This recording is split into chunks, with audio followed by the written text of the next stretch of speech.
it's like all those little things are just linked together. Yeah. And so once you bring up one memory, like the whole link of everything that goes with it, like pops up.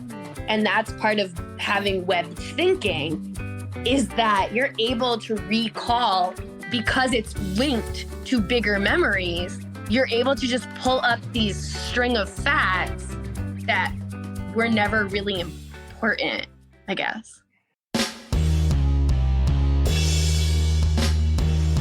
Want to support the podcast? You can purchase fun and unique items like t-shirts and books at shanesbraindomain.com.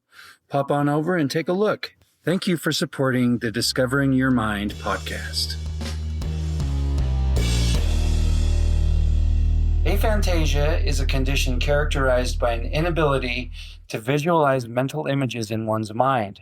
If you have just discovered that you or someone you love has aphantasia, or if you're just fascinated by the subject in general and love learning more about it, you are in the right place. The Discovering Your Mind podcast delves into all aspects of the mind's eye, including aphantasia, hyperphantasia, and everything in between. Welcome to the Discovering Your Mind podcast, brought to you by shanesbraindomain.com. I am your host, Shane Williams, also known as Shane's Brain. And today we're talking with the one and only Lindsay Rice, who was recently on our education episode, but I wanted to bring her back to further discuss how her mind works and see if we can figure some of that out. Sound good? Sounds good. I'm excited. All right. Well, welcome, Lindsay. It's good to have you. Why don't we just start out by you telling us a little bit about what you do for a living? Sure. I am a third grade teacher in Columbus, Ohio. As part of my work in teaching, I am a member of NEA, and I'm currently working through the Leaders for Just Schools program to build equity for neurodivergent educators. And so I present nationally on that topic as a person with ADHD and autism. I try to help educators understand the educational experience from the viewpoint of a neurodivergent learner, because it's quite confusing, even for me sometimes, being the neurodivergent learner. And so hopefully students in the future won't go through some of the traumas as I did as a kid. My kindergarten teacher tied me up to a chair. She didn't really understand ADHD in the 90s. So that is my goal. And I feel like this is a piece of neurodivergence as well. And I'm really interested to explore it more. Okay, very cool. So how long have you been working on that? Professionally, I've been presenting for about 10 years. Okay, very cool. All right, what about hobbies and interests? What else do you like? I love hanging out with my family and writing poetry, often in response to some of the political things that come out about autism, ADHD. I like to write political response poetry. I don't even know if that's a genre or not, but it's mine, I guess. Very cool. I also write poetry, but... Do you? Yeah, but mine's usually pretty silly. In this episode, we will be referring to what we call the Apple Graph. If you would like to view the Apple Graph to play along and better understand what we're talking about, you can find it on shanesbraindomain.com in the Aphantasia and Beyond section. If you are unable to view the Apple Graph for whatever reason, it is a graph divided into 6 sections. In the number 6 section, there is a very detailed image of a red apple. In the number 5 section, it is the same image but with less detail. Number 4 is still in color but has less detail and more basic shapes instead of detailed hues and gradients. Number 3 is the less detailed apple but in gray tones without the color. Number 2 is a simple outline of the apple. And number 1 is blank, indicating no visualization whatsoever. This is called aphantasia. The first thing I'd like you to do is imagine a red apple in your mind. Do we close our eyes, open them? Doesn't matter. You can do whatever works best for you. So which one of those best represents what happened in your mind? 1. I don't Okay. see anything. It's just black in there. So I think we kind of talked about this last time, that Yeah. I don't like see it, but I get like verbal cues. And are you familiar with the term the mind's eye? I've heard it, but I don't know a lot about it. Okay. So here's a quick definition. It says the phrase mind's eye refers to the ability to imagine or visualize something in one's mind. It suggests a mental picture or representation of an event, object, or scene that is not physically present. So based on that definition, would you say that you have a mind's eye? I don't see, like, I feel like we kind of went over this last time. It's so confusing for me because I don't see the picture. I don't like, I can recall memories and like, I can like think about things as an image, but I don't see the image. Does that make sense? I don't know. Yes, it does. Okay. Yes, it does. So I guess not if it's a visual, because in school, do you remember like they tell you to hold up your finger and they'd be like, all right, we're going to write the word in the air, see it as it goes. I always remember being like, what is the point of this? What letter is in the air?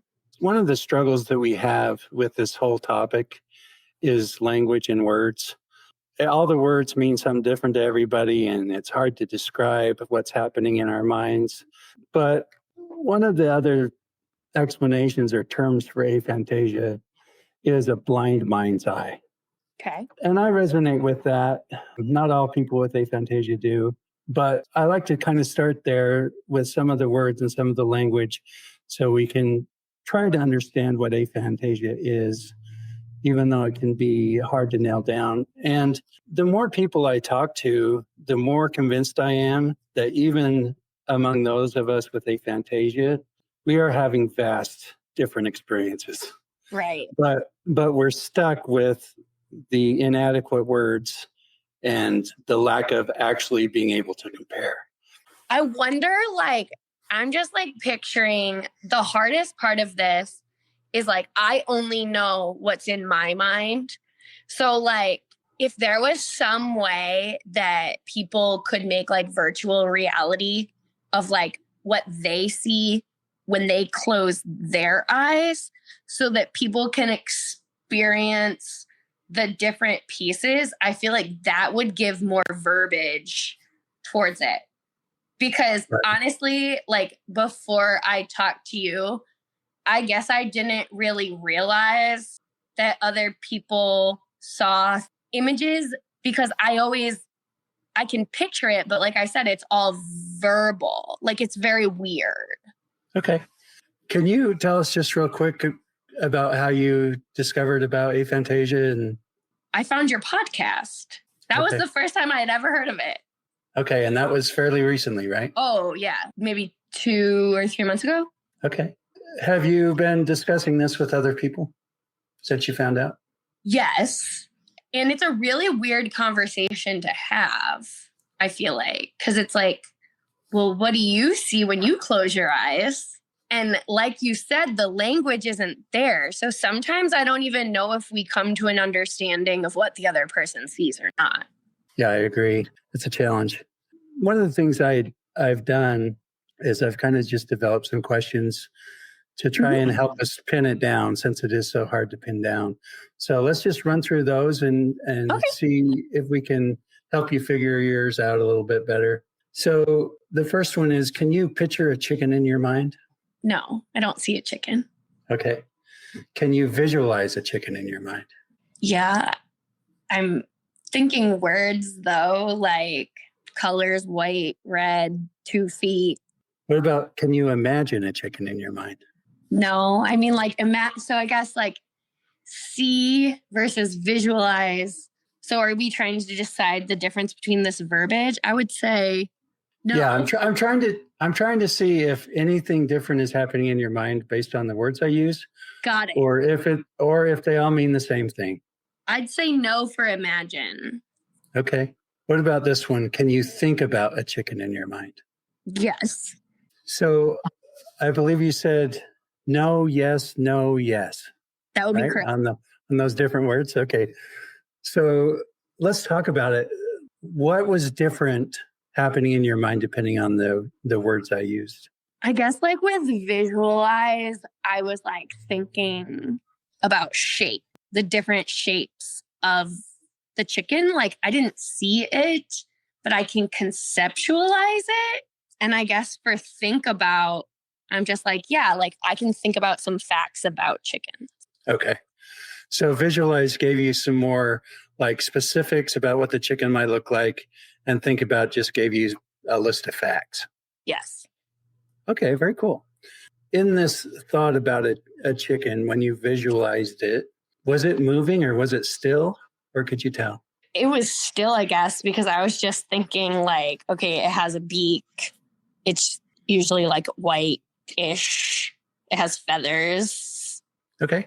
Did you think about any of the surroundings, a chicken coop or a farm or grass or the sky or any of that? Just like places that you would find them.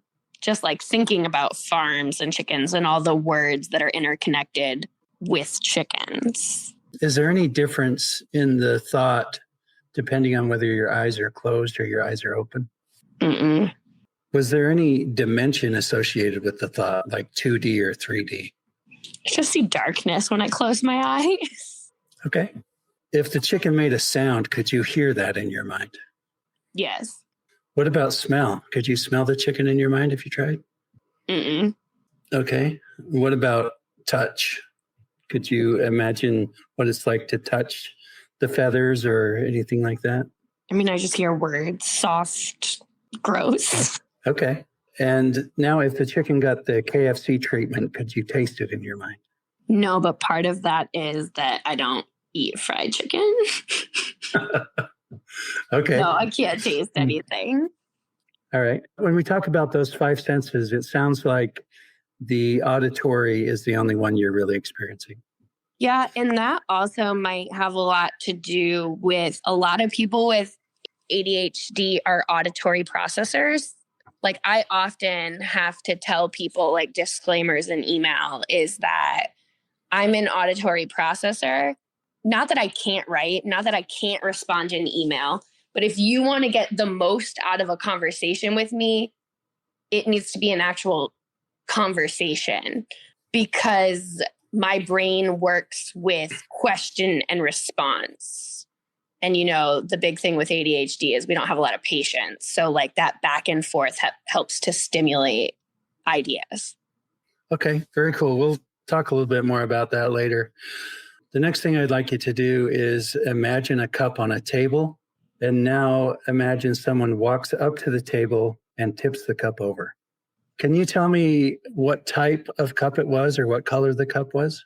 Not until you said that, then I decided. Right. Okay, what about the table? Could you tell the shape of the table or the color of it or what type it was? It was just a flat surface. Can you tell me the gender of the person that tipped the cup over? Oh, yeah, no. Nope. All right. Anything about what they look like or anything like that? No, but I think I was not very good at imagination as a kid, like when it came to things that aren't real. Okay, so the purpose of that right there was just to kind of see what details are coming through. For someone who visualizes, they see it. And so they know the answers to all those questions because they saw it. And so that's one of the good ways to tell if you have aphantasia is if you didn't really know the answers to those questions until I asked them. And then you're like, right. Okay, I'll pick something. Right. I'll fill those missing pieces in. Right. Can you think of nothing if you want to? Oh, I can't do that. No, it's a real problem. My brain is always thinking. It doesn't stop. Okay. Let's talk about the mind's ear, right? We talked about the mind's eye. So the phrase mind's ear refers to the ability to hear something in one's mind. It suggests a mental sensation of sound, such as noise, a voice, or music that is not physically present. So based on that, would you say you have a mind's ear? Yes. Okay. So would you say it's low, medium, or high? I would say it's high. Okay. Do you have an inner monologue? Always. It doesn't ever shut up. Okay. Again, I'm going to talk a little bit about language on this one because we have a lot of names for that. Inner monologue, inner voice, inner dialogue, self-talk. What about those words? Do they all kind of mean the same thing to you, or what's the differences there? I've never really thought about it, but I feel like they're pretty similar. Okay. You would say you can hear it. Is that a good description? You can hear it? Yeah. Okay. Is it in your voice? Yes. Can you identify the pitch and the tone of the voice in your mind? No, I guess not. All right. Why do you think that is? If you can identify that it's your voice, why can't you identify the pitch and the tone of it? Maybe I can. I don't really think about it.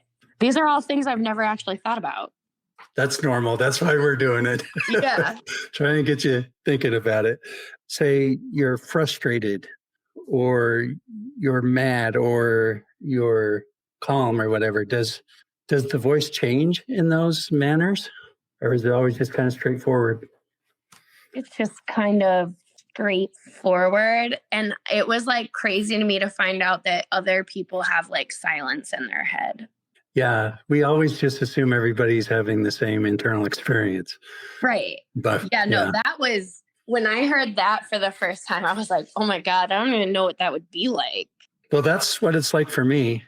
But again, it's kind of hard to describe. My thoughts are there, but they're silent. Yeah, I don't know what that's like. Absolutely not. My thoughts are not silent. All right. Do you play out conversations in your mind? Oh, yes. Yes. Okay. All the time. Okay. So in that scenario, do you hear the other person's voice as well as your own? No, it's like I'm having the conversation like with myself. No, it's just me in there. Okay. So if I say the word siren, do you automatically hear that in your mind? When you said siren, I thought fire truck. Okay. Did you hear it? No. Interesting. Can you hear it if you try to hear it? Yeah. So it's not an automatic thing. You have some control over those sounds. Like I said, my brain is very verbal. I don't know if you've had a lot of conversations with people with ADHD, but like you'll start on one topic and then you'll end all the way over there because we're webbed thinkers, right? So like you say siren, fire truck, fire, like, and then you're going to end up like, oh, this happened somewhere. There was a fire there. And then you're talking about that. And the neurotypical person's like, how did you get there? You said siren. That's how we got there. Right. Okay. So it sounds to me like you're going to think about the words more than you are going to hear the sounds. Yeah, absolutely. Okay. All right. That's very interesting. Okay. What does the phrase, I have a song stuck in my head, mean to you? I'll just keep singing it in my head over and over again. And as my childhood best friend would always remind me, the words are always wrong. I just make up my own words when I can't, if I haven't memorized them yet. Okay. So does it resemble listening to an actual song at all? Yeah. Okay. So when you're changing the words or whatever, like, I guess what I'm asking is, oh, so is it like someone else singing it or is it me singing it? It's me singing. Yeah. Okay. So do you hear the instruments and all of that? No, not really. No. Okay. So it's, you hear the song, but it's very internalized. Yeah. I'm trying to do it now. And no music, just me singing it in my brain.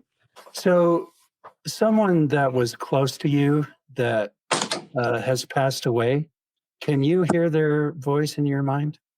No, I don't think so. Okay. So would you say it's pretty much only your voice that you ever hear? Do you ever hear someone else's? Or could you make up a voice? Say, if you wanted to create a fictional character, could you give them a voice? I definitely could not give them a voice. But like, it's weird because when I hear things, like I can remember them. I guess they're in my voice.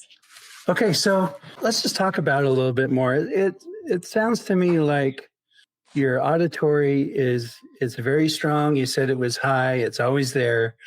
But it seems very internalized, for lack of a better word, more than a lot of people. Some of the people I talk to, it's more outward, meaning they can hear other people's voices. They can listen to the music in their head, and it sounds exactly like it does if they were listening to it in real life from the radio or those kind of things, where it seems like yours is a little bit, you've internalized it more, and it's kind of changed in that way. Yeah. And it's so weird because, like, I don't know why, when you said trying to listen to somebody that passed away, I started thinking about my grandfather.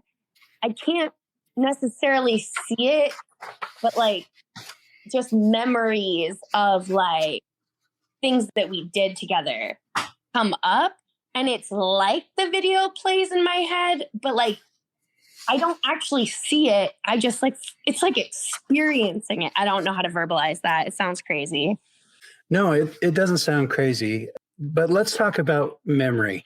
Okay. So if you want to recall a memory, and you've just done this a little bit, but how does that manifest?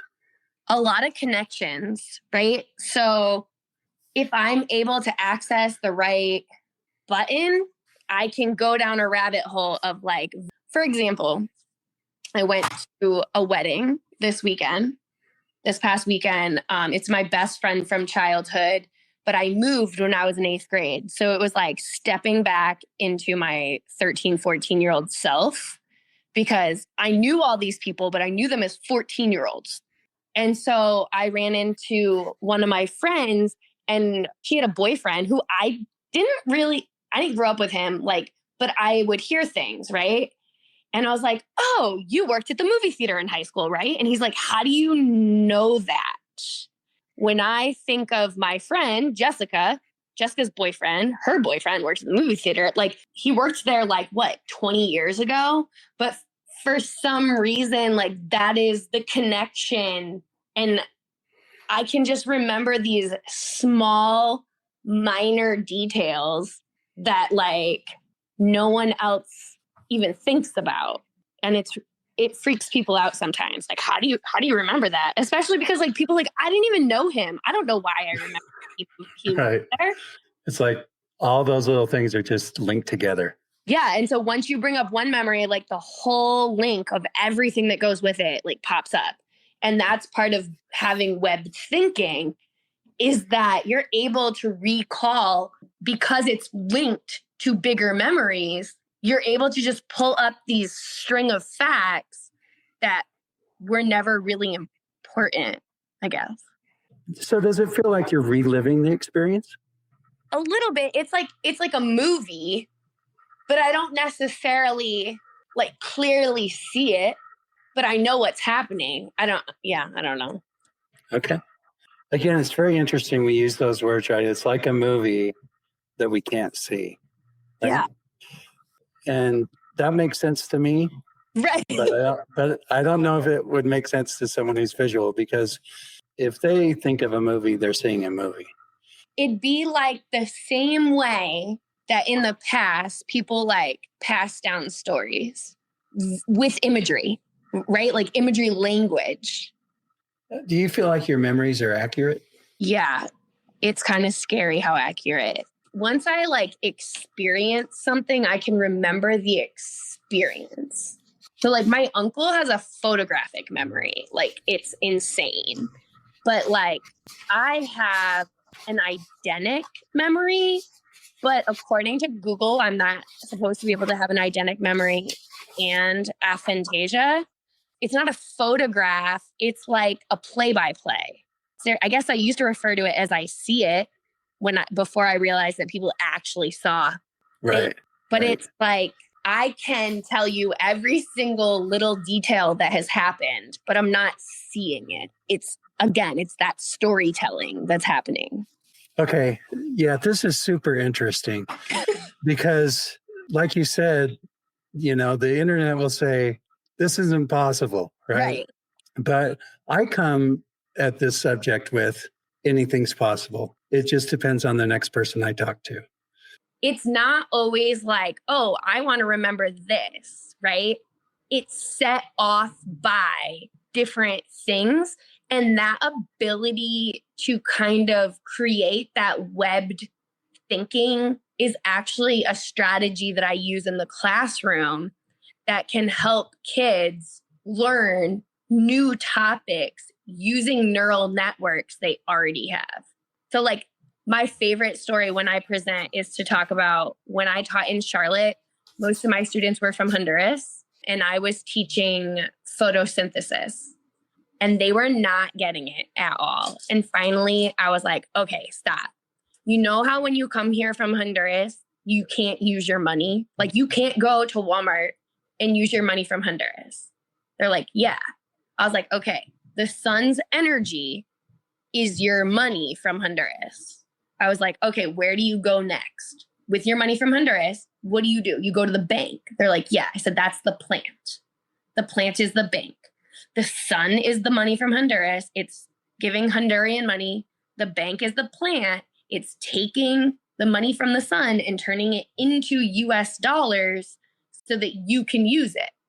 So the plant is taking the energy from the sun and turning it into sugar so you can eat it. And once I explained it like that, I never had to talk about photosynthesis again because that understanding of the bank was so strong in their memory that now when they thought about the sun, right, that elicits, okay, well, energy, bank, plant, and so on. And so it's one of like the best ways to bolster new memories if you can connect them to ones that are already very strong. So when you present, what's your way of memorizing something? So it's really interesting. Like people always will ask me for my slides and stuff. I'm like, I'll send them to you, but they're gonna be meaningless to you because basically all of my slides are pictures. And so when I see the picture, it pulls up everything that goes along with that slide. And then I can just talk on it. And so I don't have words or anything on this slide. It's just, I see the picture, it elicits the information, and then I talk on it and I manipulate it so that it is relevant to whoever's in the room, right? So if I'm talking to professors, that's going to look a lot different than if I'm talking to high school teachers or, elementary school or parents. So I can use the same presentation for all of those. And then my mind manipulates based on the target audience, like what conversations and stories need to be told. See, that's amazing to me. Do you think that your eidetic memory plays a role in being able to do that? I think so, because I think it's a combination of the eidetic memory and the web thinking, right? So like I can make connections. Sometimes the pictures like don't even make sense as to how they're connected. But because in my mind, I see the connection. Okay. That is pretty cool. Share the gift of laughter with your children and grandchildren with books full of funny poetry and silly stories by Shane D. Williams, available on shanesbraindomain.com. So how would you describe how your mind stores information? I think that there's a lot of different connections between information. I'm not really sure. It's just always there and it's always causing me to think of other things. I go down a lot of EBSCO-host research rabbit holes when I come up with a thought and want to know more about it. Okay. So once you do that research and your mind stores it however it stores it, it's pretty there. Yeah. You're not really losing much of that information. It retains. So I would say, here's the thing though, the interesting part. It's not going to be retained fully until I have a conversation with somebody else about it. Oh, okay. So like, I'm pretty sure my uncle can like read a book and it's just in his brain. Right. Right? Like that is not me. With my ADHD, sometimes I have to go back and like read things, not because I didn't understand it, just because like halfway through reading something, my brain will start like talking to me and I'll be like, oh, wait, hold on. So I often have to read it out loud.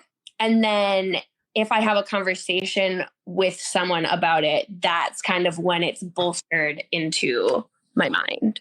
Okay. So again, it's very audible, very auditory is what really helps make it stick. Okay. Interesting. What it's reminded me of is I have a good friend who is highly visual, but he's also ADHD. And he's just a really good problem solver, right? Yes. There's a problem happens and he's like, I can just see it. I just know the answer. I know the beginning and I know how it's supposed to end and I can just solve the problem. And that's kind of what I'm getting from you. It sounds like a very similar experience, but it's just not visual. It's verbal instead. Right. As long as the problem is interesting. Because if the problem is boring, I'm not in. Okay. So there's like a whole host of things that a lot of neurotypical people are top-down processors, where a lot of neurodivergent people are bottom-up processors. And so the way that we attack problems are very different. So I guess like part of it has to do with the fact that neurotypical people see a situation and use their background, their schema, to fill in the missing pieces, to just fill in the blanks of things that they don't have the information for. Whereas neurodivergent people are going to try to figure out every single piece of information they can collect from a situation and then process it. Okay. And so that's why like a lot of neurodivergent people will ask a lot of questions and they'll be labeled like nosy or inconsiderate. But like the reality of it is they actually want to understand what's happening, where neurotypical people are just going to assume what's happening and fill in the blanks with things that they've experienced in the past. And so I think that also has a lot to do with how we problem solve. And we're the best problem solvers when everybody else is freaking out because they don't have any background information to fill in, because that's how we experience life all the time. Okay. I appreciate that explanation. That makes a lot of sense.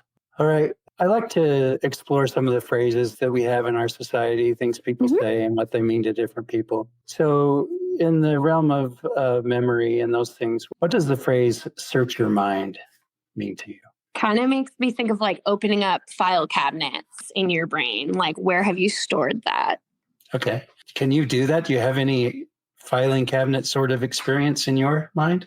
If anybody's studying for a test that is not good at memorizing, this was a game changer. So the way I taught my kids my phone number, right, is using buttons on your body. So I taught them like the first 3 numbers was their nose. So if they ever forgot what the first 3 numbers were, they touched their nose and that pulls up the memory. So then the next 3 numbers is up here and then down here. And so what I taught them was 3 numbers here, 3 numbers here, 4 numbers here. And they all learned my phone number within like 4 or 5 days. And so if they ever forget, all they do is touch and then the numbers come back, because you can actually create like buttons on your bodies, because then you have linked that piece of information to be activated when you do that. Okay, I'm going to have to try that. So what if you have a whole bunch of phone numbers to remember? You had buttons all over your body? Put them in different places. But the problem with memory, right, isn't that you don't have them. It's how do you activate them? And so I guess like when I'm trying to remember something, I'll go through my mind and think about things that have to do with that memory until I find one that like unlocks it. Okay. And so that's kind of going back to when the kids learned about the sun and the food chain, right? So now whenever they see food chain, they just think money, and then that activates the whole memory. All right, let's talk a little bit more about reading. When you read a novel, how well can you think about what the characters and surroundings might look like? All right. Hopefully my students don't hear this, but I don't read a lot of novels. I love nonfiction. I read a lot of nonfiction. Maybe the reason why is that I can't. Exactly. That's what I was going to say. So I'm the same way. Fiction, I can't do it, but nonfiction all day.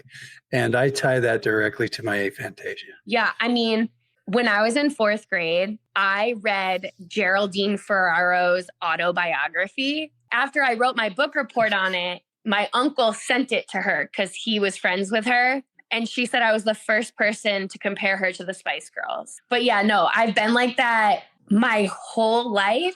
The only fiction books I read as a kid were all mysteries because I was able to spend the time solving them and not having to kind of visualize the surroundings, I guess. Okay. What about the sounds? Like, do you hear different voices in your mind when you read, or again, is it just mainly, do you hear your voice reading? I would say I hear my voice trying to do other voices. Oh, okay. So do you hear any narration? Do you hear yourself reading the book or just trying to do the voices? I literally don't know when the last time I read a novel was, to be quite honest. What about with nonfiction then? I just read it out loud. Otherwise, I don't retain it. Oh, interesting. Okay. So if you're quietly reading it, does the audible kick in your mind? Do you hear it or not unless you read it out loud? I usually will like just whisper it out to myself because again, like that auditory stimulation is part of like what helps me to create the most secure memories. What about audiobooks? Do you like audiobooks at all? Yes, if I could figure out how to get everything on audiobook. It's interesting because my daughter is also, I don't know if she has aphantasia, but she's ADHD and gifted. And the other day I had told her to read a book and I walked in and she had the book in front of her and she was listening to the book on the TV. And so she was reading and listening to the book. And she's like, well, I can read the book, but when I listen to it, I understand it better. She's going into 7th grade and reads at an 11th grade level without listening. But for some reason, she experiences the text better if she can look at it and hear it. Okay. So it sounds like if you're reading it out loud. And that's probably why the audiobooks work for you so well, because you're pretty much just doing that. Yes, creating my own audiobook. All right, let's talk real quick about sleep and dreams. Ooh, fun. Is it easy for you to fall asleep? No, it's been something that I've struggled with my entire life. Because of my ADHD medicine, I took Klonidine growing up to sleep. And even with that, it was really hard to go to sleep. There was this thing that you put under the mattress that was supposed to help you sleep. It kind of like whenever I remember that, I'm thinking like the princess and the pea in the mattress. Like it was absurd. I don't know why anyone thought that was going to help. As I've gotten older, I now have a weighted blanket that I cannot sleep without. And so I think that a lot of my problems from sleep have to do with the ADHD because my mind just will not turn off. It'll just keep thinking. What does the phrase counting sheep mean to you? Yeah, I've never been able to do that. My parents are both in the medical field, and somebody at the hospital was doing this work in like, they're basically like, before it was popular, they were these like tapes, and it was this very like calm music. And I can still remember, I would listen to it every night. It was like, turn your mind off. Send all the blood to your fingers and toes. Imagine the unicorn. Like, so basically what I got out of that entire like 2-hour-long tape was send the blood to your fingers and toes. And that's just what I would think about the entire time because that was the only directive that I could do. Okay. And it's pretty crazy because like when you think that, it actually happens. Like you can feel, it's really weird. Just try it. It's very weird. Well, I have tried stuff like that and it doesn't work for me. Right. I meant just the sending the blood to your fingers and toes part. That's like the only piece I got out of it because I never could visualize anything else. Yeah, but even that part, like I can't do that. I don't know what that means. I don't know how to do that. I don't know. I just kept thinking it. I'm like, all right, send the blood to your fingers and toes. Interesting. I don't know. All right. Are your dreams visual? No, and there's only ever one dream that I can remember that was visual, and it was a nightmare that I used to get all the time, and it's so messed up, and it would make me cry because like I would think about it at school too. When I was probably in like 5th grade, it was this dream about my sister like getting stuck in one of the water, like the whale tank at like SeaWorld. I've never even been to SeaWorld. So maybe it wasn't SeaWorld. Well, we went to Mystic. That's what it was. The Mystic Aquarium in Connecticut. Okay. And this dream would just like pop up randomly, like as I got older too. But it's like the only, and it's super messed up. I can't even think about it. So 2 questions with that, if I can remember them. If your dreams aren't visual, what are they? Can you describe how they exist? The very, very rare ones that I can remember are like audiobooks. Really? Yeah. Okay. So it's like you're listening to a story in your dreams. Yeah. But I really don't. I vaguely remember like dreams. So you have the visual nightmare, right? Mm-hmm. And when that happened, I'm assuming it's a much different experience when you experienced it the first time than when you recall it. Yes. As far as visual goes, but maybe a lot of the emotions are still there. I think the emotions are what are attached to it. When you were having that visual dream, could you tell if it was in color? I'm pretty confident it was in color. It was super traumatizing. Could you tell if it was in first person or third person? I felt like I was in it.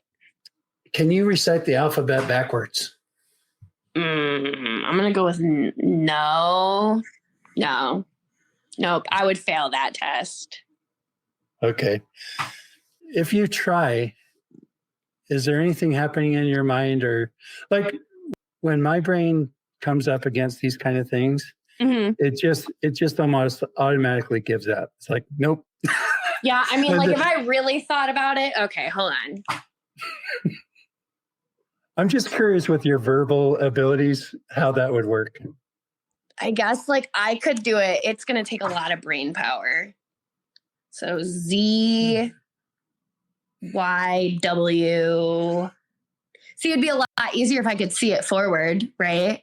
Right. Because I'm in here singing the alphabet forward and then saying it backwards. Right. Right. Yeah, no. Okay. I mean, Right. I guess if it was the difference between a DUI or not, I could probably buckle down and get it done, but... Right. I always thought that was interesting. Like, that has nothing to do with whether you're drunk or not. Right. Yeah. Yeah, I don't... Like, when you have a stroke, part of the, like, assessment is, can you tell what time it is? But there's so many Americans that can't tell what time it is that they have to take that off. Right. They either did or they're working on getting it off because you can't tell whether somebody just never knew how to tell time or if they don't know how to tell that time now. Right. In retrospect, do you think having aphantasia affected how you performed in school? When I hear a math fact, I problem solve it. I don't see it. So are these other kids memorizing their math facts because like when they can see the flashcard? Like, is that what's happening? Yeah, in some cases, yes. So I think that was probably like when I got to the point where memorization of math facts came about, like I loved math. Up until that point, and at that point, I'm like, I guess I'm just dumb. Like, I could do all the math, and it ended up taking one of my favorite teachers, Mrs. Conroy, who finally pointed out to me, she's like, you can do all the math the other kids can't do. You just don't memorize. Like, you're brilliant in math. This is only one piece of it. And like, if it wasn't for her, I don't know that I ever would have enjoyed math. So why doesn't the eidetic memory work in that case? Listen, I don't know the rules. I don't know. First of all, I think there's a lot of pieces to that. A, you're making me do it, and so I just don't want to do it. Like, Right. that's number one, right? Yeah, I get that. Yeah. Number two is, what is the point? What is the point? Like, I took a circled 70 in health class because I refused to learn the street names for drugs because I just couldn't do it. I was like, I'm never going to use this. Right. I don't care what Mary Jane means or whatever it is. Like, this is not going to help me to be a better person or to do things other than order drugs on the street. I'm not doing it. I will not memorize this. But I think also, like, the most exciting part of talking with you is thinking about how understanding this can affect my teaching practices and just making sure I've always strived to include all of the senses. But I think even more kind of offering alternate experiences. If the book asks the kids to visualize, maybe open that up, right? Can you visualize it as a picture? Can you visualize it as a song? Can you visualize it as a sound? I definitely am excited to figure out how to bring this new knowledge into my classroom. Okay, let's talk about aphantasia and poetry a little bit, since you're a poet and I'm a poet. Yes. Over the years, I've been to some writing workshops and I've been in some poetry groups, and one of the words that they use over and over again is, imagery. Oh, you painted such great imagery in that poem, that kind of thing. So what is your experience with poetry? Is there anything specific happening in your mind? Actually, I think I wrote my first poem that wasn't out of anger the other day. A lot of times it just comes from these emotions that I don't have any other outlet for. A lot of them are in response to people that I will never, ever meet. And it's just kind of a way of allowing me to throw those feelings out of my mind because they're taking up way too much energy and I don't want to experience them anymore. Sometimes we get caught in, this is the way to write poetry, or this is the way to read poetry or consume poetry or experience poetry. And one of the things I like about aphantasia is it breaks that up. Whether you're talking about poetry or whatever the subject is, it's a good way to say, well, you know what? I'm coming at this from a completely different place than you are. If you want, I have a very short poem I could read you so you can understand. Yeah, let's do it. Okay. This is a letter to my teacher.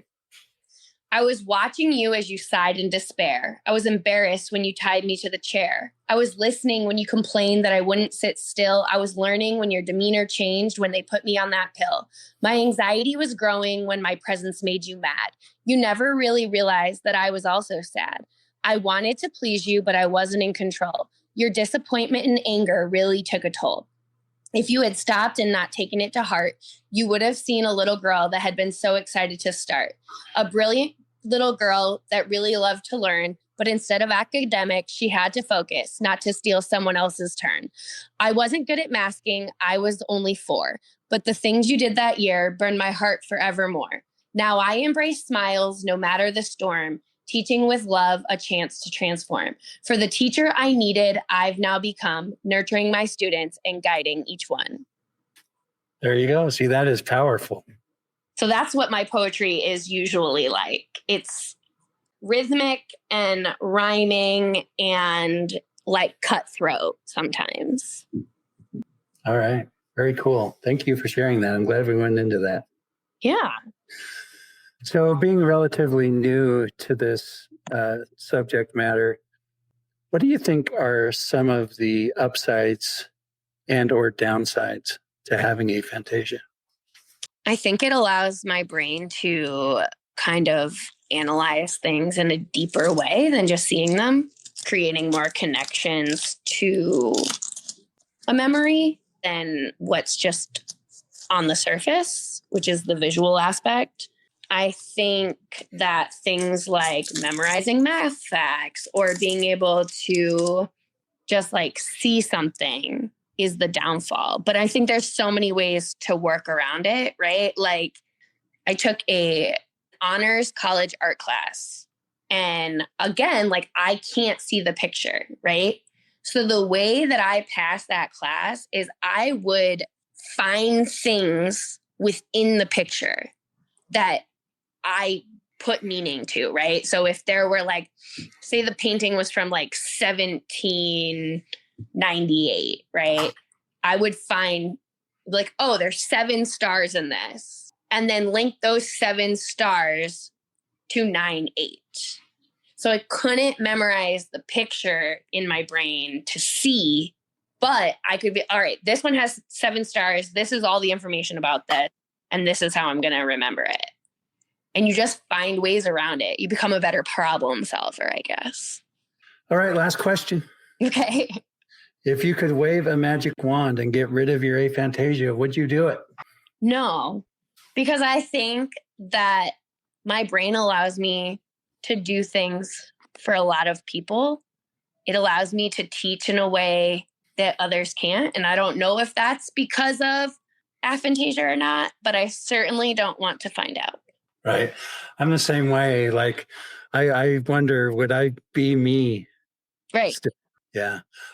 I'm super curious about what it would be like, but things are working pretty well and I don't want to mess with it.